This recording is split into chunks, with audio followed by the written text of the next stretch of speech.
In November 2015, I became the first Black person elected to the Quincy City Council in the city's history. Now, for the first 4 years that I served, from 2016 to 2020, no one ever asked me about the experiences of Black people in Quincy, or I suppose of that of my own as a Black man living in Quincy. I didn't hear from constituents about it or from my colleagues. It never came up at council meetings or at community gatherings. But then in May 2020, George Floyd died in Minnesota. And overnight, people in Quincy suddenly cared about Black lives. There were protests organized. There were Black squares that popped up on Instagram and social media. I saw my white colleagues showing up at rallies. There were petitions going around, and emotional letters flooded the newspaper. And through all of that, I never heard from anyone. I didn't hear from organizers or activists or from my colleagues. There wasn't a single person who was now, I guess, as I viewed, publicly performing concern about Black lives to reach out to the first and only Black elected city councilor in Quincy's history. And that told me everything I needed to know. This is episode 2 of Take That to the Bank. And today, I'm going to walk you through exactly what I witnessed from the perspective of an analyst. What happened in Quincy in 2020 and 2021 is a perfect case study in how attention's engineered, how political opportunism works, and why your instinct that something felt off during that time was absolutely correct. Now, let me provide you with some context. Quincy has a population of about 100,000 people, and 45% of that is non-white. Almost 40% of the population is East Asian, and that's mostly Chinese. The Black population is probably about 5%. But growing up here, I only ever knew my dad and my siblings to be some of the only brown people around. Most people don't even know that I'm Black unless they saw my father. And depending on who is looking at me, they would probably say that I was Arab or Puerto Rican. I used to get Cape Verdean and Indian. Basically, anywhere where there are brown people in the world, which I find flattering, honestly. But when I ran for city council in 2015, I deliberately avoided using the words Black or African American in my campaign. And that wasn't because I was ashamed of who I am, but it's because I knew that those words were so loaded that just saying them would trigger these predetermined responses in people. So I couldn't even reference my own identity without activating an existing script in someone's mind. And this goes both ways. So you have people who, go over the top about how they consider their relationship to Black people, and then you have others that have opinions. But either way, I didn't want to go there, and I didn't need to. Race and identity have never been my lead. I haven't ever been an identity person or an identity politician. I've just always presented myself as I am, which is someone that's capable of doing the job. And whatever's become of this identity politics is a total joke, and I want no part of it. But if you think about this, what does it tell you about how engineered the discourse already was in 2016? I win this election. I'm the first Black city councilor in Quincy's history. And for those first 4 years, the subject of Black lives in Quincy doesn't come up from any of those groups that I mentioned before. There was no groundswell of concern about racism. I didn't see protests or petitions. There was no organizing or conversations. There was none of that activity. And I don't think it was because Black people were invisible or because I was hiding. I was an elected official and my office was public and my contact information available. So if anyone did want to have a conversation about the Black experience or of my Black experience in Quincy, I was right there. But nobody was interested. And that's because there was no national script there telling them to care yet. So then in May of 2020, George Floyd dies in Minneapolis, Minnesota. And overnight, Quincy's activated. So within a very short period of time, you saw protests being organized. You saw new groups appearing that I had never heard of before. They were created by people that I had never met. And you saw the social media activity, the Black squares popping up. You saw the signs popping up in windows and on front lawns. And my white colleagues I saw from the city council showing up at these rallies. But I took a beat. I watched. I waited. I wanted to see if this was real or if it was just an emotional reaction to a national script. I was looking for something. I wanted to see if anyone would reach out to me. would these organizers or protesters contact the first and only Black elected city councilor in Quincy's history? Would my colleagues who suddenly show up at these rallies ask me about my experience? Would any of these performances, these people who are performing concern on Black lives, actually want to have a conversation with a Black elected official? Was this real? And nobody did. Not one person. And that told me everything that I needed to know about what this really was. And I want to get this straight. Let's be clear about this. This wasn't something I was hurt about. I wasn't sitting around feeling left out or wishing someone would include me, but I was analyzing. I was testing a hypothesis. There was something that I suspected, that this wasn't about building relationships or understanding local conditions, but this was truly about optics and political opportunism. If you think about it from the perspective of someone who saw an opportunity, you've been presented with a national moment. There's enormous pressure. There's a newly activated constituency that has media's attention. And we're in the middle of a pandemic, mind you. So there was plenty of social capital to be gained as being seen as progressive and forward thinking and on the right side of history. And if you're politically savvy, you see this play. You show up at the rally and you align yourself publicly. You propose something visible and then you can become the champion. But here's the problem with that play. If you involve the actual Black city councilor, he might ask hard questions. He might want to talk about local conditions instead of national narratives. He might ask whether this proposed solution will actually work or whether this is just bureaucratic theater. And those questions would ruin the performance. So that's why they didn't call me. I would have complicated that script. Now, we can fast forward to the fall of 2020, and that's when the proposal came in front of us before the city council to create a Department of Social Justice and Equity. Now, the same colleagues who showed up at the BLM rally were now proposing a new municipal department. And this would be a cabinet level position. It was a director role that was appointed by the mayor. They would have sweeping authority over policy development and grant writing, employee training, data collection, and community outreach. Now, supporters of this role thought that they were getting a third or a fourth branch of local government, some extrajudicial body that could somehow influence and adjudicate accusations of racism and discrimination, and potentially even overrule the executive and legislative branches. The city councilors, my colleagues who proposed this, they knew better. The position would report to the mayor, and the mayor wasn't about to give that role any sort of authority that they were wishing for. And I thought that the whole thing was disingenuous from the start. The supporters thought they were getting teeth, and the councilors, my colleagues, they knew that they were creating theater. It sounded totally ambitious, but to me, it looked like a structure built to satisfy a moment, not to solve an actual problem. If you read the language that was proposed in this role, it was vague. The scope was unclear. It never actually mentioned the words racism or discrimination anywhere in the document, and it had no enforcement capacity. It couldn't investigate anything. There was no authority around that. And there was no way to actually address the incidents that people were truly concerned about. But what it did have was visibility.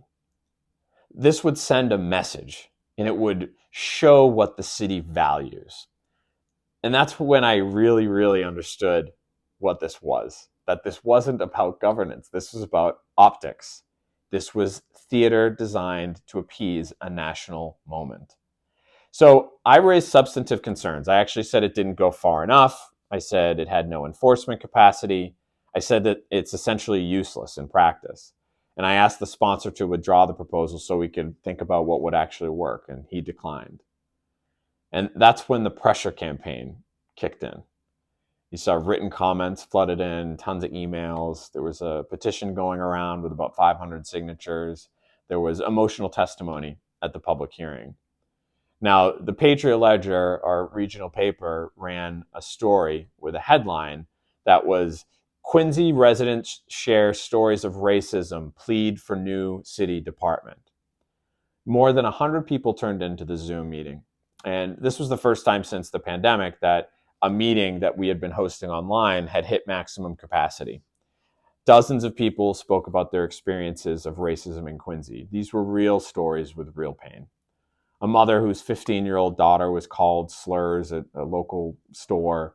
There was a little girl who opened her mailbox to, discriminating flyers.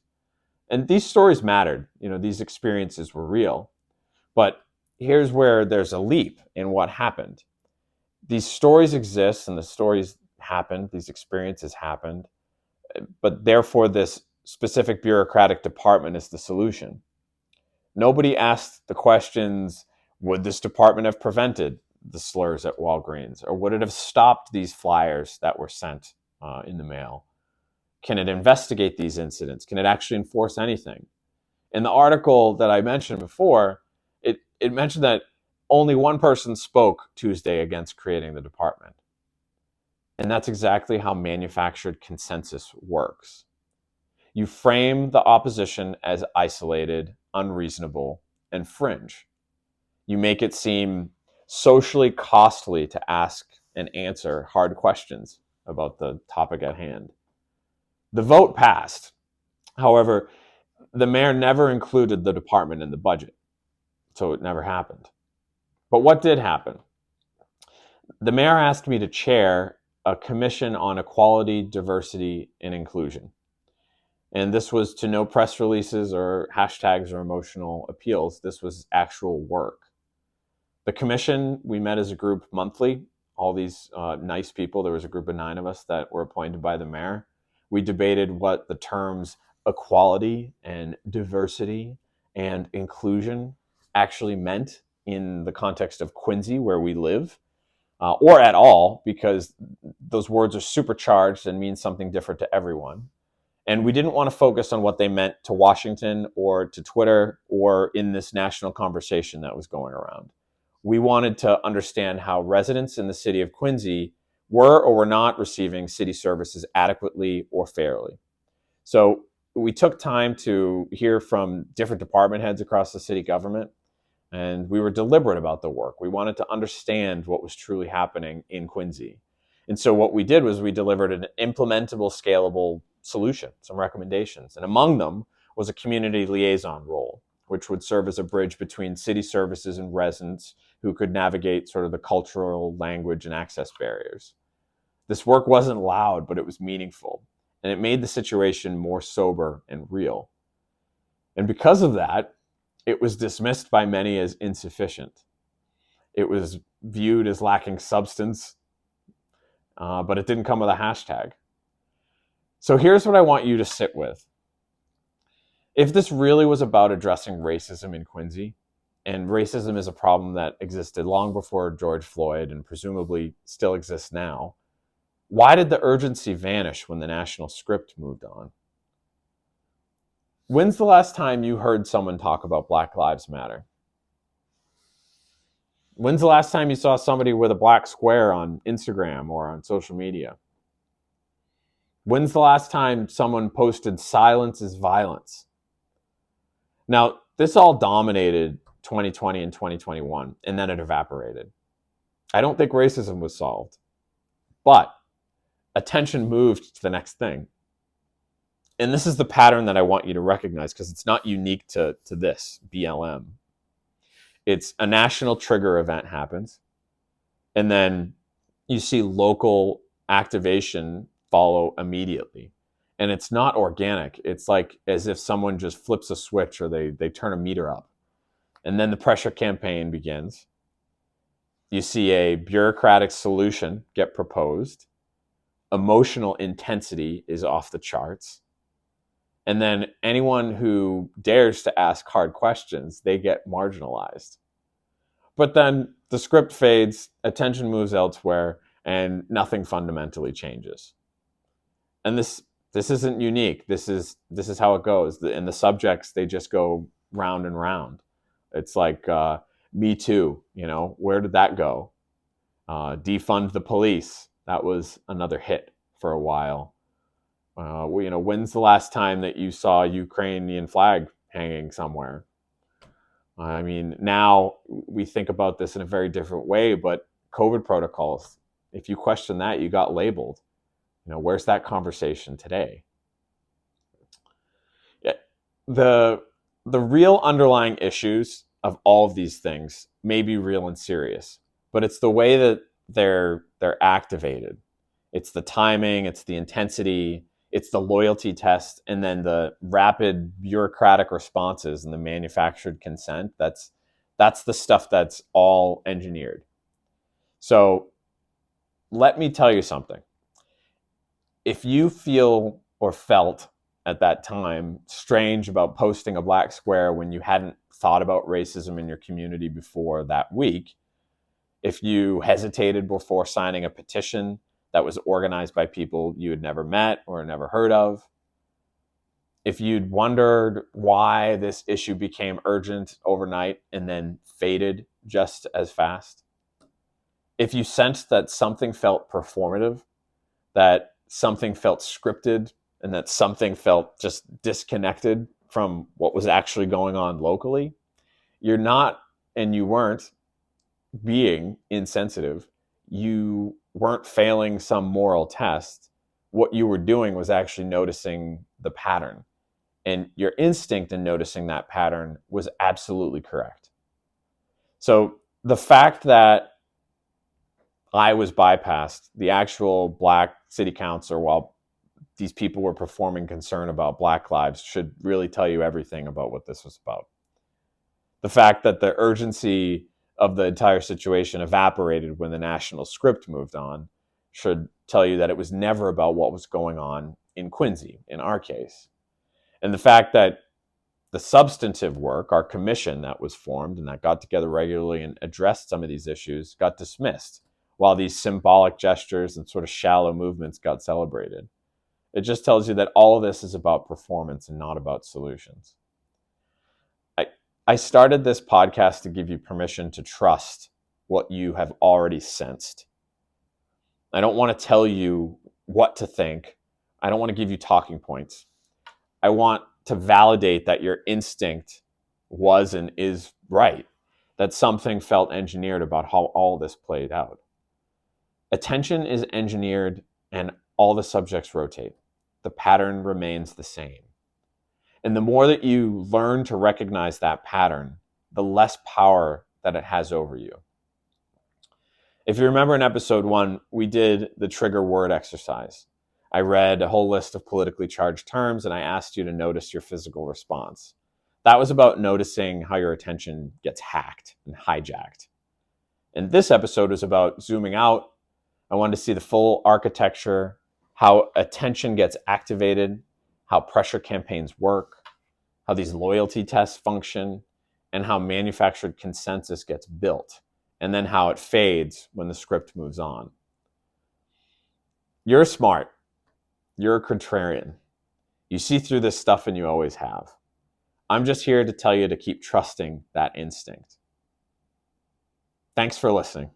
I'm Ian Cain, and this is Take That to the Bank. I almost forgot.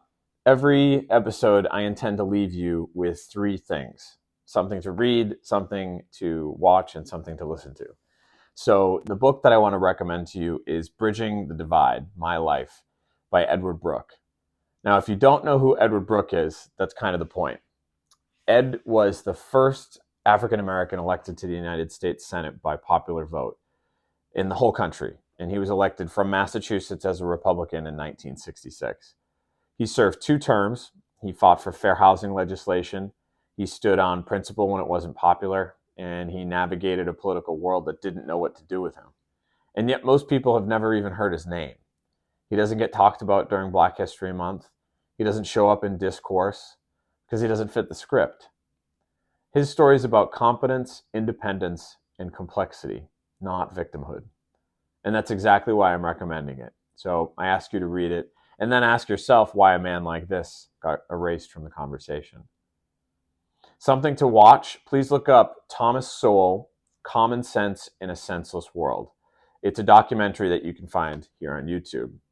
Thomas Sowell is one of the most brilliant economists and social commentators that this country has produced. And he's been writing and speaking for decades about the difference between what sounds good and what actually works.